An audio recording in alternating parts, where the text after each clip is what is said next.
안녕하세요. 잘 때 듣는 세계사, 잘듣세의 성우 이지선입니다. 오늘부터 우리는 역사를 바꾼 인물들을 따라가는 새 편의 여정을 시작합니다. 정치와 권력의 시대를 연 사람들, 사상과 개척의 길을 만든 사람들, 문화와 과학을 꽃피운 창조자들까지 세 갈래의 흐름으로 만나보게 됩니다. 그 가운데 오늘은 정치와 전쟁 속에서 세계의 방향을 바꾼 20명의 인물을 이야기합니다.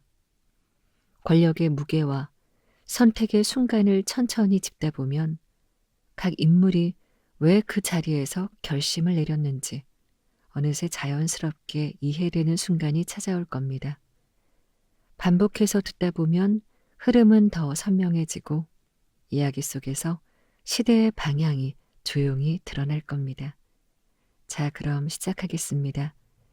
잠들기 전 구독과 좋아요 눌러주세요. 헬레니즘을 연 사람, 알렉산드로스.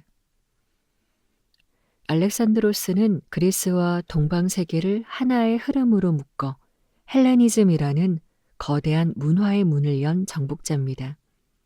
그가 남긴 길은 전쟁의 흔적을 넘어 사상, 언어, 도시, 학문이 서로 섞이는 새로운 시대를 만들었죠. 이 흐름이 대단한 이유는 서로 다른 문명이 처음으로 하나의 세계처럼 움직이기 시작했다는 점입니다. 기원전 4세기 그리스 도시국가들은 여전히 서로 경쟁하며 분열되어 있었고 동쪽의 페르시아 제국은 거대한 힘으로 버티고 있었습니다. 알렉산드로스는 바로 이 두 세계의 틈에서 등장했습니다. 그는 기원전 356년 마케도니아 왕국의 황태자로 태어났습니다. 아버지 필리포스 2세는 전쟁과 외교로 그리스 세계를 통합하고 있었고 어린 알렉산드로스는 이 변화의 한가운데서 자랐습니다. 그에게는 스승 아리스토텔레스가 있었고 철학과 정치, 자연학과 문화까지 폭넓은 교육을 받았죠. 그러나 알렉산드로스가 세상을 바라보는 핵심은 언제나 세계의 끝은 어디인가를 묻는 호기심이었습니다. 알렉산드로스가 20살이 되던 해 아버지가 암살당하자 그는 갑작스럽게 왕이 되었습니다. 젊은 나이에 왕위를 이어받았지만 그는 누구보다 빠르게 주변을 정리하며 자신의 기반을 다졌습니다. 그리고 곧 그가 향한 곳은 그리스가 오래도록 두려움과 경외심을 품어온 페르시아 제국이었습니다. 기원전 334년 그는 소수의 정예군을 이끌고 그라니코스 강을 건너 아시아로 진격했습니다. 이 작은 출정이 훗날 세계를 바꾸는 첫걸음이었습니다. 이어진 이수스 전투와 가우가멜라 전투에서 알렉산드로스는 거대한 페르시아 군대를 연달아 격파했고 마침내 제국의 중심 바빌론과 수사를 차례로 점령했습니다. 페르시아의 마지막 왕 다리우스 3세가 도망치다 죽었을 때 고대 세계는 새로운 지배자의 탄생을 실감했습니다. 그러나 알렉산드로스의 여정은 정복에서 끝나지 않았습니다. 그는 페르시아의 관습과 제도를 일부 받아들이고 그리스인과 페르시아인을 결혼으로 이어주며 두 세계를 하나의 질서로 묶으려 했습니다. 정복자가 아니라 새로운 문화의 설계자를 자처한 겁니다. 이때부터 헬레니즘이라는 시대가 열리기 시작합니다. 그는 인도 북서부까지 진출하며 세상이 어디까지 이어져 있는지 직접 확인하고 싶어 했습니다. 하지만 병사들은 더 이상의 원정을 감당할 수 없었고 기원전 324년 그는 바빌론으로 돌아왔습니다. 그 무렵부터 그의 체력은 빠르게 약해졌고 기원전 323년 32세의 젊은 나이로 갑작스레 세상을 떠났습니다. 그의 죽음 뒤에 제국은 다시 나뉘게 되지만 그가 남긴 도시들, 특히 알렉산드리아 같은 곳들은 학문과 무역, 문화가 이어지는 중심지가 되었습니다. 그리스의 철학과 동방의 사상이 서로 만나 새로운 지적 세계가 열린 것도 이 시기입니다.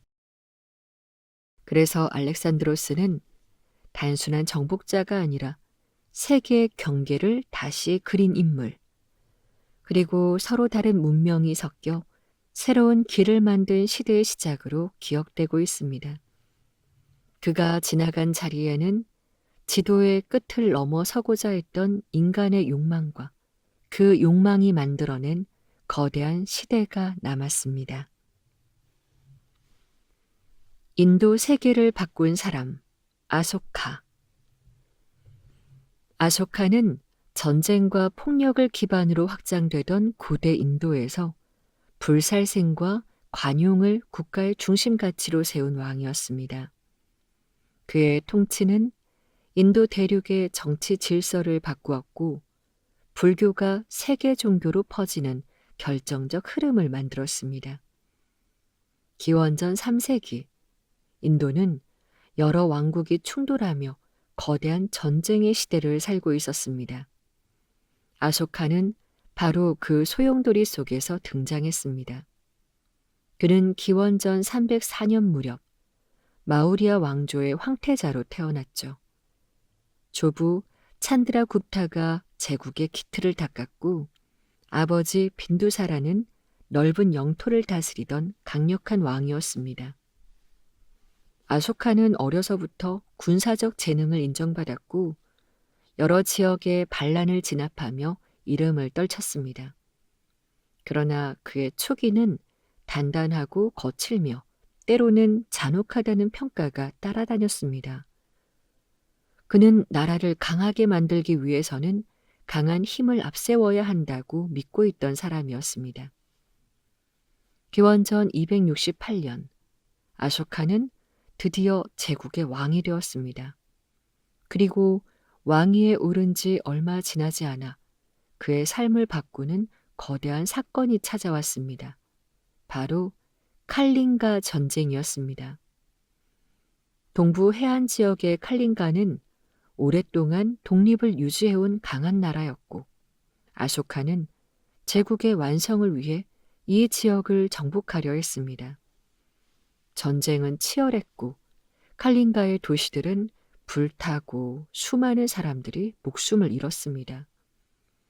아소카 군이 승리했을 때 그는 폐허가 된 땅을 직접 걸으며 처참한 광경을 보았습니다. 전쟁은 이겼지만 마음은 완전히 무너져 버렸죠. 그는 칼링가 전쟁 직후의 참상을 보고 큰 충격을 받았습니다. 아소카는 이후 반성의 마음을 여러 석주와 비문에 남겼는데 그 글들에는 전쟁의 승리는 결국 슬픔을 낳는다는 그의 깊은 깨달음이 담겨 있었습니다. 칼링가 전쟁은 아소카에게 돌이킬 수 없는 전환점이 되었고 그의 통치는 이 지점에서 완전히 다른 방향으로 움직이기 시작했습니다. 전쟁 이후의 아소카는 정복보다 더 강한 것은 자비라고 선언했습니다. 그는 불교의 가르침을 받아들였고 폭력보다 관용, 복수보다 화해를 우선하는 정책을 펼쳤죠. 왕은 스스로를 백성의 아버지라 부르며 고아, 노약자, 병자들을 돌보는 제도를 만들었습니다. 부패한 관리들을 엄하게 처벌했고 모든 종교가 공존할 수 있도록 법령을 정비했습니다. 그가 남긴 가장 중요한 기록은 제국 곳곳에 세운 아소카의 석주였습니다. 바위나 기둥에 새긴 글 속에서 아소카는 왕의 명령 대신 백성을 위해 어떻게 살아야 하는가라는 윤리를 전했습니다. 그 글에는 자비, 절제, 관용, 평화가 반복해서 등장합니다. 정복의 시대에 이런 메시지를 남겼다는 것 자체가 아소카를 특별한 왕으로 만들었습니다. 아소카는 불교를 인도 밖으로 퍼뜨리는 데도 큰 역할을 했습니다. 스님들을 스리랑카와 중앙아시아로 보내 가르침을 전하게 했고, 불교는 이 시기부터 세계 종교로 자리 잡기 시작했습니다. 그의 통치는 인도 내부의 질서뿐 아니라 아시아의 문화와 종교 지형까지 바꾸는 거대한 흐름을 만들었습니다. 기원전 232년 아쇼카는 세상을 떠났습니다. 그의 사후 제국은 빠르게 약해졌지만 그가 남긴 윤리와 사상은 오랫동안 사람들의 마음속에 남았습니다. 특히 자비의 정치, 폭력의 종식을 향한 그의 노력은 후대에도 역사 속 가장 인간적인 왕이라는 평가로 이어졌죠. 그래서 우리는 아소카를 힘의 정복자에서 도덕의 통치자로 돌아선 왕, 그리고 자신의 실수와 후회를 한나라의 새로운 길로 만들어낸 인물로 기억하고 있습니다. 그의 전화는 고대 인도를 넘어 세계사의 흐름까지 조용히 바꾸어 놓았습니다. 중국 제국의 시작, 진시황. 진시황은 흩어져 있던 중국을 하나의 거대한 제국으로 통일한 최초의 황제였습니다. 그의 통치는 강력했고 때로는 가혹했지만 그가 만든 제도와 기준은 이후 수천 년 동안 중국의 국가 체계를 떠받치는 기둥이 되었습니다. 기원전 3세기 중국은 수십 개의 나라가 서로를 경계하며 싸우던 춘추 전국 시대의 끝자락에 있었고, 진시황은 바로 그 혼란을 잠재우며 새로운 시대를 열었습니다. 그는 기원전 259년 진나라의 왕자 정으로 태어났습니다. 어린 시절부터 복잡한 궁중 정치 속에서 자라야 했고, 진나라는 이미 여러 강국을 제압하며 세력을 넓히고 있었습니다.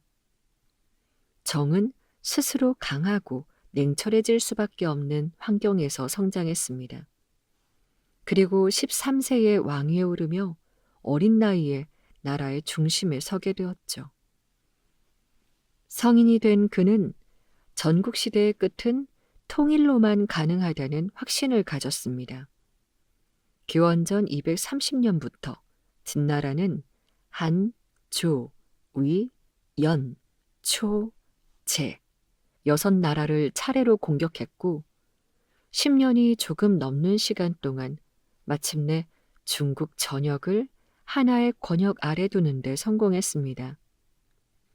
기원전 221년 정은 자신을 황제, 즉 천하를 다스리는 최고 통치자로 선언했고 이때부터 그는 진시황이라 불렸습니다. 통일 이후 진시황이 한 일은 전쟁보다 더 큰 변화였습니다. 그는 나라를 하나로 묶는 기준을 만들었죠. 글자를 통일하고 도량형을 하나로 정하고 수레바퀴의 간격을 통일하며 도로와 성도를 정비해 나라의 모든 중심이 수도로 이어지게 했습니다. 이 작은 기준 하나하나가 결국 중국이라는 거대한 문명의 질서를 만드는 역할을 했습니다. 나라가 넓을수록 기준이 많아야 한다는 것을 진시황은 누구보다 잘 알고 있었죠. 그는 또 강력한 중앙집권 체제를 구축했습니다. 귀족 가문에 기반한 옛 봉건제를 없애고 황제가 직접 관리들을 임명하는 군현제를 시행했습니다. 이 제도는 훗날 한나라, 당나라, 명청에 이르기까지 중국 정치 구조의 중심 원리가 됩니다. 하지만 그의 통치는 빛과 함께 깊은 그림자도 남겼습니다. 사상 통일을 위해 책을 불태우고 반대 세력을 강하게 탄압했으며 백성에게는 큰 부담이 되는 대규모 건축 사업을 지속했습니다. 특히 북방의 침입을 막기 위해 여러 방어벽을 연결해 만든 초기 형태의 만리장성은 수많은 노동자들의 희생 위에 세워진 것이었습니다. 진시황은 자신이 만든 제국이 영원하길 바랐습니다. 불로장생을 찾는 데 집착했고 제국 어느 곳에 위험이 있을까 늘 불안해했습니다. 기원전 210년 전국 순행 도중 갑작스레 병으로 세상을 떠났고 그의 무덤은 오늘날 병마용으로 유명한 거대한 묘역으로 남았습니다.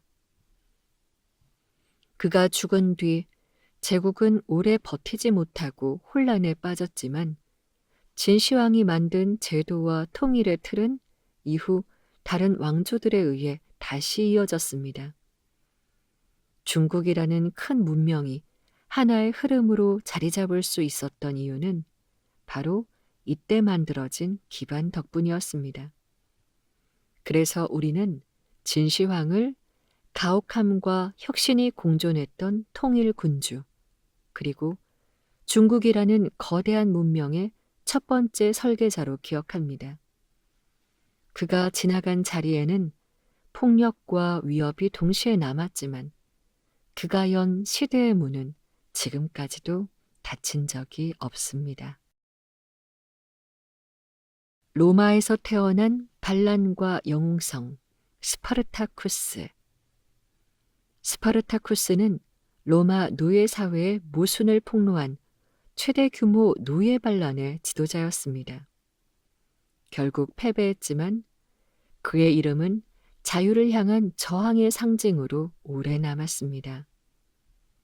기원전 1세기 로마는 지중해를 지배하며 불을 쌓고 있었지만 그 번영의 밑바닥에는 수많은 노예의 노동이 자리하고 있었습니다.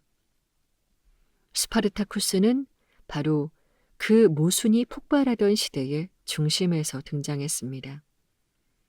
그는 원래 로마인이 아닌 트라키아, 오늘날 불가리아, 그리스 북부 지역 출신의 전사였습니다.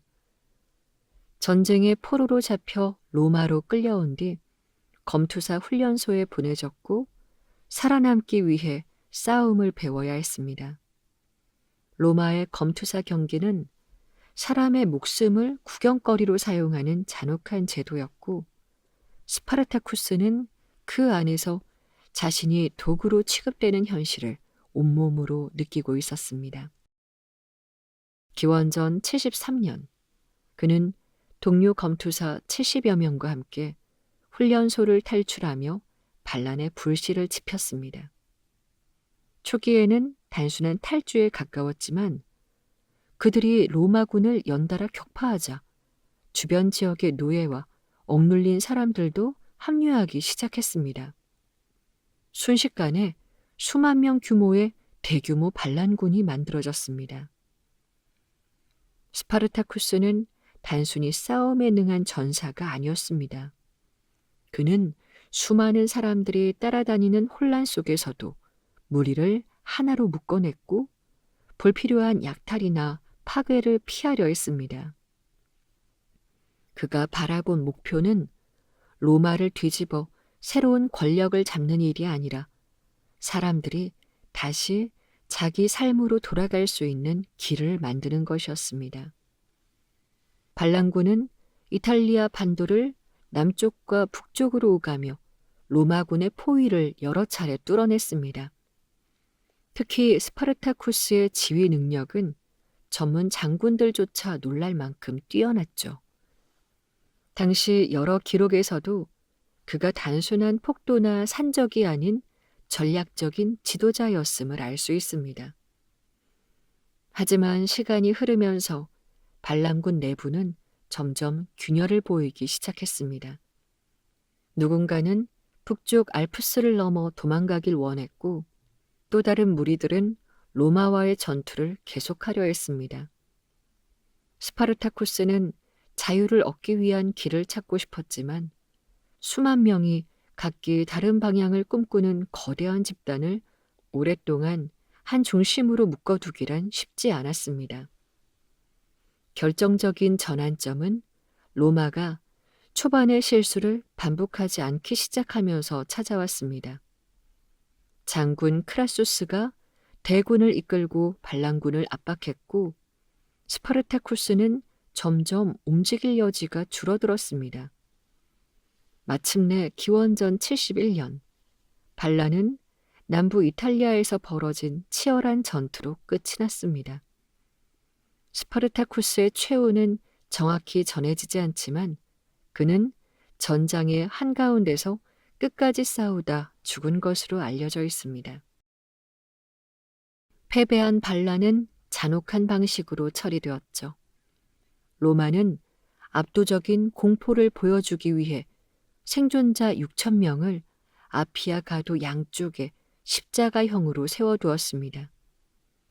그러나 이 잔혹한 처벌도 스파르타쿠스를 지우지는 못했습니다. 그의 이름은 오히려 억압과 불평등에 맞서 싸운 상징으로 더 깊게 각인되었습니다. 스파르타쿠스는 나라를 세우지도 승리를 얻지도 못했습니다. 그러나 그는 자유에 대한 인간의 본능적인 열망을 가장 극적으로 드러낸 인물 중 한 사람이었습니다. 그리고 그 불꽃 같은 저항은 로마의 가장 강한 시대조차 완전한 통제와 지배만으로 유지될 수 없음을 보여주었죠. 그래서 우리는 스파르타쿠스를 패배한 반란의 지도자가 아니라 지배의 구조를 흔든 자유의 목소리로 기억하고 있습니다. 그가 남긴 외침은 2000년이 지난 지금도 조용한 울림처럼 이어지고 있습니다. 로마의 재탄생, 카이사르와 클레오파트라. 카이사르와 클레오파트라는 로마와 이집트라는 두 문명의 변곡점을 함께 만들어낸 인물들이었습니다. 한 사람은 로마 공화정을 제국으로 이끄는 전환점을 만들었고, 다른 한 사람은 흔들리는 왕국을 지키기 위해 새로운 정치적 길을 열었습니다. 두 사람의 만남은 개인의 관계를 넘어 고대 지중해 세계의 질서를 바꾸는 사건으로 남았습니다. 카이사르는 원래부터 로마를 뒤흔드는 변화의 중심에 서 있었습니다. 귀족 사회의 반대를 받으면서도 그는 개혁을 밀어붙였고 능력 있는 평민들을 등용하며 로마 내부의 구조를 바꾸었습니다. 특히 기원전 58년부터 50년까지 이어진 갈리아 전쟁에서 승리를 거두며 군사적 영웅으로 떠올랐습니다. 로마 시민들은 그를 절대적으로 지지했지만 이 성공은 곧 로마정의 균형을 흔들기 시작했습니다. 더 이상 기존의 틀 안에 그를 가둘 수 없게 되었습니다. 그가 내전을 승리로 이끌고 로마의 독재관 자리에 올랐을 때 많은 사람들은 시대가 바뀌고 있음을 직감했습니다. 카이사르는 로마를 안정시키기 위해 여러 개혁을 시도했고 달력부터 지방 행정까지 손을 대며 체제를 정비했습니다. 하지만 동시에 그는 점점 더 커진 권력 때문에 내부의 적들에게 끊임없이 위협을 받고 있었습니다. 그 무렵 멀리 이집트에서는 젊은 클레오파트라가 왕위에서 쫓겨난 채 권력을 되찾기 위한 기회를 기다리고 있었습니다. 그녀는 언어와 외교에 뛰어난 인물이었고 이집트가 로마의 압력 속에서 살아남기 위해서는 새로운 동맹이 필요하다는 사실을 잘 알고 있었습니다. 그래서 기원전 48년 카이사르가 알렉산드리아에 도착했을 때 그녀는 직접 찾아가 협력을 요청했습니다. 이 만남은 두 사람 모두에게 결정적인 전환점이 되었습니다. 클레오파트라는 카이사르의 지지를 얻어 왕위를 되찾았고 이집트는 다시 정치적 안정을 찾아가기 시작했습니다. 그녀는 혼란한 시대 속에서 나라의 생존을 위해 능동적으로 움직인 지도자였습니다. 카이사르 역시 이집트의 후원을 얻으며 로마에서 더욱 확고한 위치를 굳혔습니다. 서로의 필요가 정확히 맞물린 만남이었고 두 사람은 함께 새로운 질서를 그리고 있었죠. 하지만 변화는 오래 지속되지 못했습니다. 카이사르는 로마에서 끊임없는 경계와 의심에 둘러싸여 있었습니다. 특히 그가 왕권을 바라본다는 소문은 공화정의 전통을 중시하던 원로원에게 치명적인 위협이었습니다. 그리고 기원전 44년 3월 15일, 원로원 내부의 음모는 마침내 행동으로 옮겨졌습니다. 카이사르는 회의장에 들어선 순간 그를 둘러싼 여러 원로원들로부터 일제히 공격을 받았습니다. 그 가운데에는 가장 신뢰했던 브루투스도 있었습니다. 기록에 전해지는 브루투스 너마저 라는 표현은 그가 느낀 충격과 배신의 깊이를 상징적으로 보여주는 말로 남아 있습니다. 카이사르가 쓰러지자 로마는 다시 혼란 속으로 빠져들었고 클레오파트라 역시 이 거대한 충돌의 한가운데로 끌려 들어가게 됩니다. 카이사르가 죽은 뒤 로마는 또다시 내전에 휘말렸습니다. 이때 클레오파트라는 새로운 선택을 했습니다. 바로 안토니우스였습니다. 그러나 이번에는 로마 내부의 정치적 균열이 그녀의 모든 계산을 무너뜨렸습니다. 옥타비아누스와의 싸움에서 안토니우스가 패배하고 이집트는 더 이상 독립을 유지할 수 없게 되었습니다.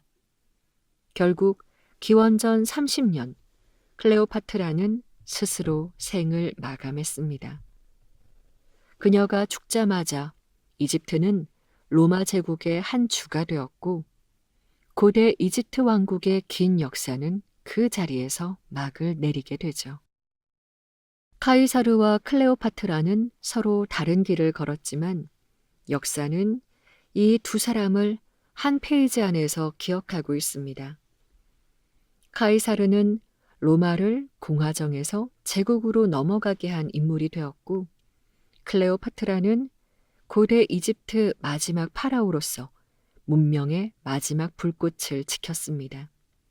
결국 한 사람의 죽음은 제국의 탄생으로 이어졌고 다른 한 사람의 죽음은 왕국의 종말로 이어졌습니다. 두 사람의 만남은 고대 지중해 세계의 균형을 바꾸며 오늘까지 전해지고 있습니다. 초한 삼국의 지략, 제갈량. 제갈량은 혼란스러운 후한 말기, 무너져가던 질서 속에서 지략의 상징으로 남은 인물이었습니다. 그는 패권을 꿈꾼 많은 영웅들 가운데서도 전쟁보다 더 큰 그림을 그렸던 사람으로 기억되고 있습니다. 서기 200년 무렵, 중국은 초안 시대의 잔영이 사라지고 삼국으로 분열되는 거대한 격동기를 맞고 있었습니다. 제갈량은 바로 그런 시대의 중심에서 등장했습니다. 그는 원래 전쟁판과는 거리가 먼 사람이었습니다.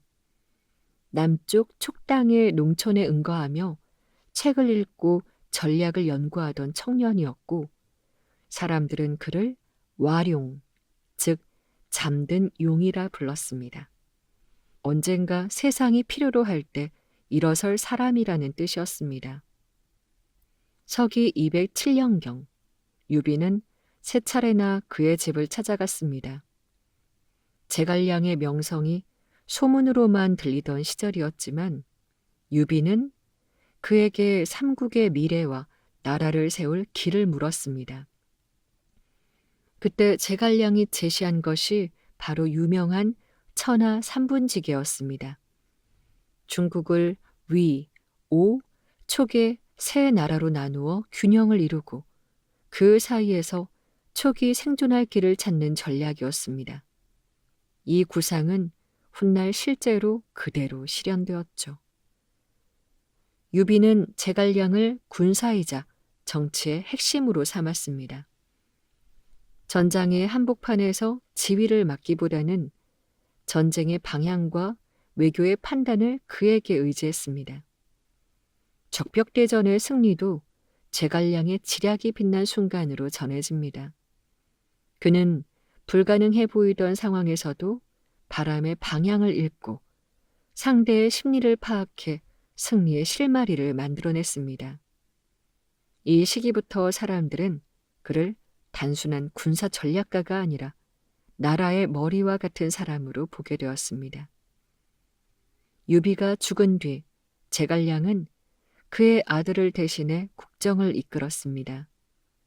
서기 223년부터 촉한의 실질적인 지도자가 되었고 출사표에 담긴 충성의 뜻처럼 마지막까지 나라를 지키기 위해 모든 일을 스스로 감당했습니다. 농업, 세금, 군사, 교통, 법제까지 온 나라의 체제가 그의 손에서 정비되었죠. 촉한이 작은 나라임에도 긴 시간 버틸 수 있었던 이유는 바로 그의 관리 능력에 있었습니다. 그리고 그는 북벌을 결심했습니다. 촉한이 살아남기 위해서는 위나라의 압박을 줄여야 했고 언젠가 반드시 균형을 맞추는 싸움을 해야 했기 때문입니다. 하지만 이 싸움은 쉽지 않았습니다. 제갈량은 5차례나 북벌을 시도했지만 지형과 보급, 내부의 한계 때문에 끝내 큰 승리를 얻지 못했습니다. 서기 234년 그는 전장에서 병으로 쓰러졌고 그의 죽음과 함께 촉한의 기세도 꺾여갔습니다. 제갈량의 삶은 화려한 승리로 채워지지 않았습니다. 그러나 그는 혼란의 시대에 나라를 지탱한 중심이었고 전쟁보다 나라의 질서를 더 크게 보았던 사람으로 남았습니다. 그가 남긴 글과 정책, 판단들은 후대에 오랫동안 모범이 되었고 지략이라는 단어와 함께 언제나 그의 이름이 떠올랐습니다. 그래서 우리는 제갈량을 이렇게 기억합니다. 큰 승리보다 나라가 무너지지 않게 지탱하는 힘. 그 지략의 무게를 끝까지 감당했던 인물로. 유럽을 다시 세운 카롤루스. 카롤루스. 우리가 흔히 샤를마뉴라고 부르는 이 인물은 혼란으로 무너지고 있던 서유럽을 다시 묶어 세운 지도자였습니다. 그는 잃어버린 로마의 유산을 되살리고 새로운 중세 유럽의 기틀을 마련한 인물이었습니다. 서기 8세기 후반, 유럽은 여러 부족 왕국으로 흩어져 있었고 통일의 질서가 사라진 시대였습니다. 카롤루스는 바로 그 무너진 공간에서 등장했습니다. 그는 원래 권력을 물려받는 위치에 있었지만 그 시대를 바꿀 사람이 될 것이라고는 그 누구도 예상하지 못했습니다. 서기 768년, 아버지 피핀의 뒤를 이어 프랑크 왕이 되었을 때에도 유럽은 이미 오래된 전쟁과 분열로 지쳐 있었습니다. 그러나 카롤루스는 누구보다 빠르게 움직이기 시작했습니다. 국경 주변의 반란을 진압하고 서로마 이후 붕괴된 질서를 다시 세우려 했습니다. 그는 서기 774년 이탈리아 북부의 롬바르드 왕국을 정복하며 유럽의 중심으로 나아가는 발판을 마련했죠. 이 승리로 그는 프랑크인뿐 아니라 이탈리아인들의 왕이 되었고 교황청은 그를 유럽의 보호자로 인정했습니다. 당시 교황은 이슬람 세력의 확장과 내부의 혼란 속에서 카롤루스를 가장 강력한 동맹으로 삼았습니다. 카롤루스의 노력이 절정에 달한 순간은 서기 800년 성탄절이었습니다. 그날 로마의 성 베드로 성당에서 교황 레오 3세는 그에게 왕관을 씌우며 이렇게 선언했습니다. 카롤루스, 로마인의 황제로 임명한다. 서로마 제국이 무너진 지 300년 만에 유럽은 다시 황제를 갖게 되었습니다. 그가 다스린 제국은 카롤링거 제국이라 불리며 중세 유럽의 중심 질서를 만들었습니다. 하지만 카롤루스의 업적은 정복에서 끝나지 않았죠. 그는 유럽의 법과 학교, 문자와 행정을 다시 정비했습니다. 문맹이 흔하던 시대에 그는 수도원과 학교를 세우고 학자들을 불러 모아 새로운 교육 체계를 만들었습니다. 카롤링거 르네상스라 불리는 이 문화운동은 유럽 지식의 끊어짐을 막아준 결정적인 흐름이었죠. 그는 단순히 전쟁을 잘한 왕이 아니라 문명과 제도를 다시 세운 건설자였습니다. 그러나 제국이 커진 만큼 어려움도 함께 늘어났습니다. 영토는 넓었고 문화와 언어는 다양했으며 중앙이 모든 곳을 완전히 통제하기는 어려웠습니다. 카롤루스는 죽기 전까지도 제국의 안정에 대해 걱정했습니다. 그의 불안은 결국 현실이 되었죠. 서기 814년 그가 세상을 떠난 뒤 카롤링거 제국은 손자 세대에서 다시 여러 나라로 분열되었습니다. 그럼에도 불구하고 카롤루스가 남긴 기반은 사라지지 않았습니다. 유럽이 서로 다른 나라들의 모음이 아니라 하나의 문명권이라는 인식은 그에게서 시작되었습니다. 독일과 프랑스, 이탈리아 등 서유럽 여러 나라들은 오늘날까지도 카롤루스를 자신의 뿌리로 여기고 있습니다. 그만큼 그는 유럽사의 중심에 선 인물이었습니다. 그래서 우리는 카롤루스를 전쟁의 승리보다 더 큰 일을 한 사람, 무너진 대륙을 다시 묶어 문명을 일으켜 세운 지도자로 기억하고 있습니다. 그가 열었던 질서는 중세의 시작을 알렸고 유럽이라는 큰 흐름은 그때부터 다시 흘러가기 시작했습니다. 초원의 폭풍, 칭기즈칸. 칭기즈칸은 끝없이 나뉘어 싸우던 몽골 초원을 하나로 묶고 중앙아시아에서 동유럽까지 이어지는 거대한 길을 연 인물이었습니다. 그는 파괴의 상징으로 기억되기도 하지만 동시에 서로 단절되어 있던 세계를 하나의 흐름으로 연결해낸 지도자였습니다. 서기 12세기 말 몽골 고원은 수많은 부족이 흩어져 서로를 경계하던 시대였습니다. 칭기즈칸은 바로 그 혼란의 중심에서 떠올랐습니다. 그의 본명은 테무친이었습니다. 서기 1162년 무렵 부르지긴 씨족의 작은 가문에서 태어난 그는 어린 시절부터 끊임없는 위협 속에 자라야 했습니다. 아버지가 독살당하면서 가족은 부족에서 쫓겨났고 테무친은 굶주림과 추위 속에서 생존해야 했습니다. 이 시기의 고통은 그를 단단하게 만들었고 한 번 맺은 약속과 충성에 누구보다 엄격한 사람이 되게 했습니다. 성인이 된 테무친은 흩어진 지지자들을 모아 자신을 버렸던 세력들과 처음부터 다시 싸워야 했습니다. 그는 전투에서 이기는 것보다 사람을 묶는 능력으로 더 큰 변화를 만들어냈습니다.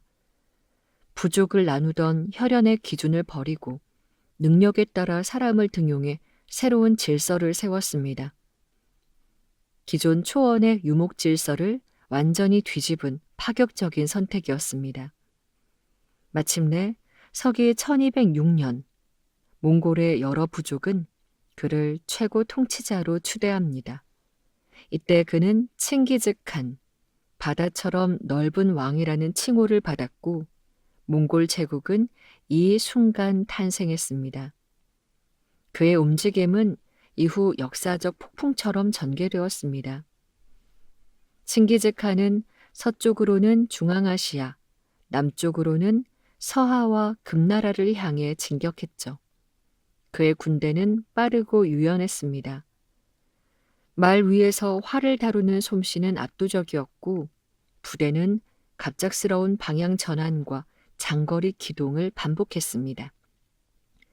당시 어느 나라의 군사 조직도 이 속도를 따라갈 수 없었습니다. 그러나 그의 정복이 단지 파괴만을 남긴 것은 아니었습니다.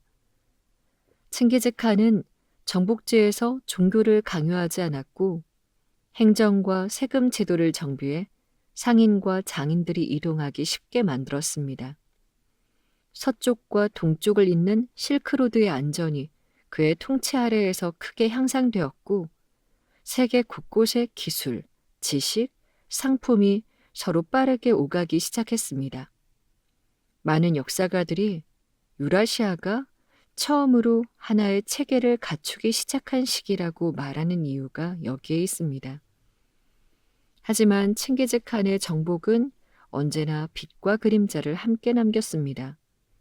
도시가 무너졌고 수많은 이들이 희생되었죠. 그의 이름은 공포와 경외심이 동시에 뒤섞인 상징으로 전해졌습니다. 그럼에도 불구하고 그는 초원의 작은 분쟁 세계를 넘어 전혀 다른 차원의 국제 질서를 만든 사람이었습니다. 서기 1227년 칭기즈칸은 원정 도중 세상을 떠났습니다. 그의 무덤은 어디에 있는지 지금까지도 알려지지 않았습니다.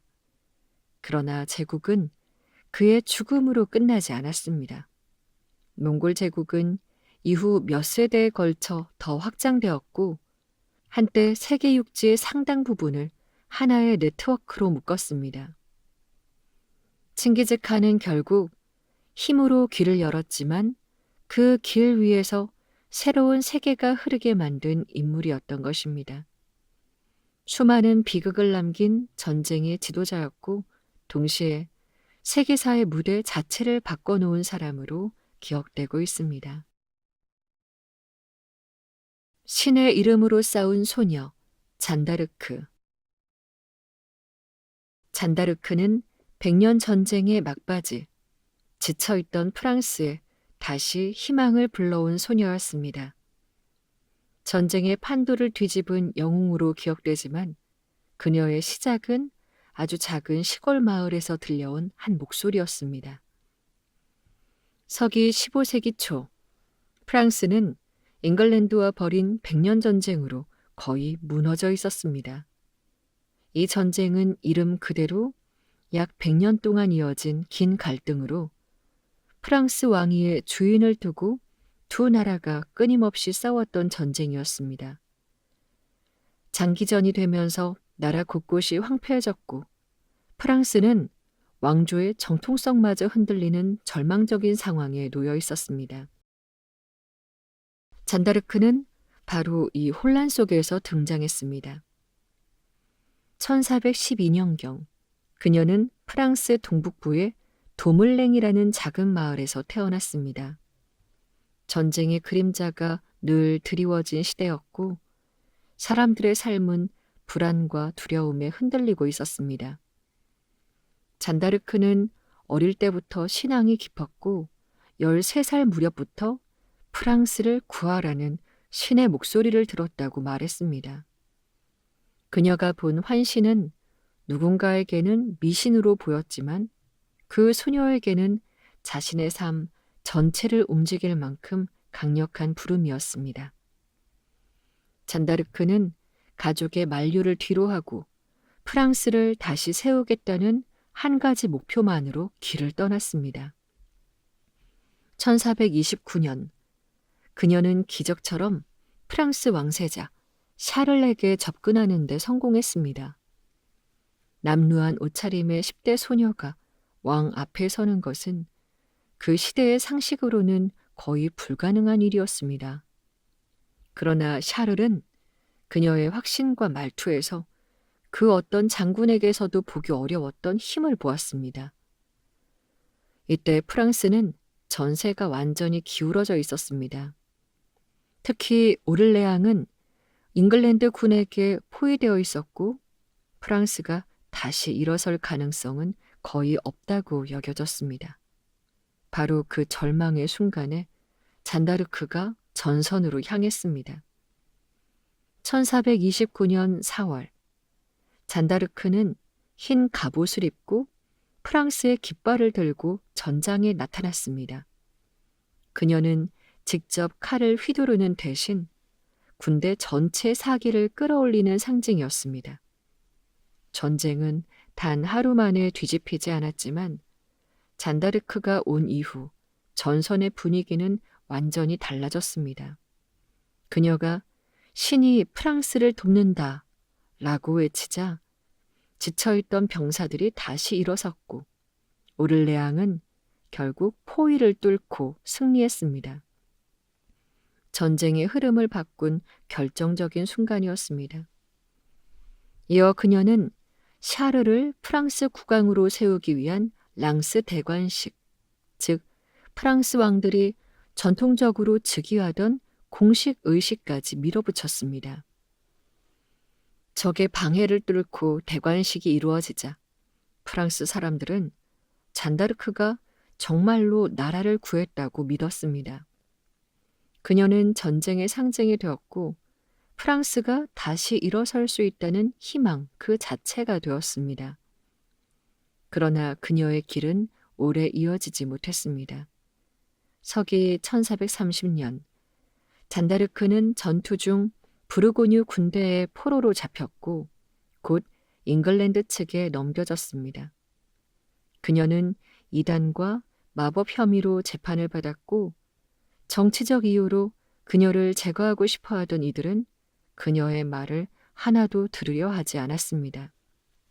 결국 잔다르크는 1431년 19세의 나이에 화형을 당했습니다. 비극적인 최후였지만 그녀의 죽음은 잊히지 않았습니다. 프랑스에는 잔다르크가 남긴 약속이 계속해서 살아있었고 100년 전쟁의 끝은 결국 프랑스의 승리로 돌아왔습니다. 많은 사람들은 그녀가 이미 승리의 씨앗을 심어 놓았다고 말했습니다. 잔다르크는 왕도 아니었고 장군도 아니었습니다. 그녀는 자신의 시대를 바꿔놓은 단 하나의 확신을 가진 소녀였습니다. 공포와 혼란 속에서도 프랑스는 다시 일어날 수 있다는 믿음을 잃지 않았던 사람. 그 믿음이 전쟁을 움직이고 역사를 바꾸었다는 사실을 오늘까지도 그녀는 조용히 전해주고 있습니다. 바다와 섬의 여왕 엘리자베스 1세. 엘리자베스 1세는 혼란과 불신으로 흔들리던 잉글랜드를 해상 제국의 길로 이끈 여왕이었습니다. 그녀는 종교 갈등과 외교 위기 속에서 나라를 안정시키고 대항해 시대의 흐름 속에서 영국이 세계 강국으로 나아갈 기반을 마련했습니다. 서기 16세기, 유럽은 종교혁명과 제후들의 전쟁으로 매우 불안정한 시대였습니다. 엘리자베스는 바로 이런 시간 속에서 등장했습니다. 그녀는 1533년에 헨리 8세의 딸로 태어났습니다. 그러나 어머니 앤 불린이 처형되면서 어린 나이에 왕위 계승권에서 밀려났고 왕의 딸이지만 왕의 딸이 아닌 사람처럼 살아야 했습니다. 잉글랜드 전체가 종교 문제로 흔들리고 있었고 카톨릭과 프로테스탄트 사이에서 나라의 방향은 늘 갈등에 놓여 있었습니다. 엘리자베스는 어린 시절부터 이 혼란을 지켜보며 자랐습니다. 서기 1558년 이복 언니 메리가 죽자 25세의 엘리자베스는 잉글랜드의 여왕이 되었죠. 그녀가 왕관을 쓰던 순간 사람들은 이 나라가 다시 무너지지 않을까 하는 불안과 희망을 동시에 품고 있었습니다. 그만큼 잉글랜드는 내부적으로도 외부적으로도 고단한 시기를 지나고 있었기 때문입니다. 여왕이 된 엘리자베스는 가장 먼저 종교 갈등을 가라앉히는 일에 집중했습니다. 가톨릭과 프로테스탄트 중 어느 한쪽을 극단적으로 밀어붙이는 대신 서로 견딜 수 있는 중도 체제를 만들었습니다. 이 선택이 잉글랜드의 긴 내분을 멈추게 했고 국가의 에너지가 다시 밖을 향할 길을 열어주었습니다. 그리고 엘리자베스 시대를 상징하는 또 하나의 장면이 등장합니다. 바로 바다였습니다. 이 시기 잉글랜드는 서서히 해상 진출을 시작했고 대서양을 건너는 모험가들과 상인들은 새로운 길, 새로운 시장, 새로운 기회를 찾고 있었습니다. 엘리자베스는 이 흐름을 단순한 모험으로 보지 않았습니다. 그녀는 국가의 미래가 바다에서 나온다고 생각했죠. 서기 1588년 잉글랜드의 운명을 결정짓는 전투가 시작되었습니다. 유럽 최강이라 불리던 스페인의 무적 함대가 잉글랜드를 정복하기 위해 북쪽으로 올라오고 있었던 것입니다. 많은 이들은 잉글랜드가 버티기 어렵다고 생각했습니다. 그러나 전투는 뜻밖의 결과를 가져왔습니다. 악천후와 잉글랜드 해군의 기민한 전술이 겹치면서 무적 함대는 크게 패배했고 이 승리는 잉글랜드를 유럽의 새로운 해상 강국으로 떠오르게 했습니다. 엘리자베스 시대는 바로 이 순간 확실하게 열렸습니다. 그녀는 또한 예술과 문화를 적극적으로 후원했습니다. 셰익스피어를 비롯한 수많은 작가와 예술가들이 이 시기에 활동했고 엘리자베스 시대는 잉글랜드 문화의 황금기로 기억되었습니다. 전쟁과 정치의 불안 속에서도 문화가 꽃을 피울 수 있는 토대를 만든 사람이 바로 엘리자베스였습니다. 그러나 여왕의 생애가 언제나 빛으로만 가득했던 것은 아닙니다. 그녀는 외교의 무게를 혼자 견뎌야 했고 죽을 때까지 결혼하지 않은 채 나라와 결혼한 여왕으로 남았습니다. 때로는 동맹에게 배신을 당했고 때로는 내부의 음모 때문에 깊은 외로움 속에서 결정을 내려야 했습니다. 그럼에도 그녀는 나라를 흔들지 않았고 왕권을 둘러싼 어느 거센 파도 속에서도 중심을 잃지 않았습니다. 1603년 엘리자베스 1세가 세상을 떠났을 때 잉글랜드는 더 이상 고립된 섬나라가 아니었습니다. 그녀가 남긴 정책과 선택들은 이후 영국이 해상 제국으로 성장하는 기반이 되었고 그 영향은 수백 년 동안 이어지게 되죠. 그래서 엘리자베스 1세는 전쟁보다 더 큰 힘을 가진 여왕, 혼란을 정리하고 나라의 길을 다시 세운 지도자로 기억되고 있습니다. 에필로그. 지금까지 우리는 고대와 중세의 세계를 움직였던 여러 인물들의 발자취를 따라왔습니다. 그들의 삶은 서로 다른 땅에서 펼쳐졌지만 남긴 흔적은 결국 한 흐름으로 이어져 근세라는 새로운 문명을 준비하게 했습니다.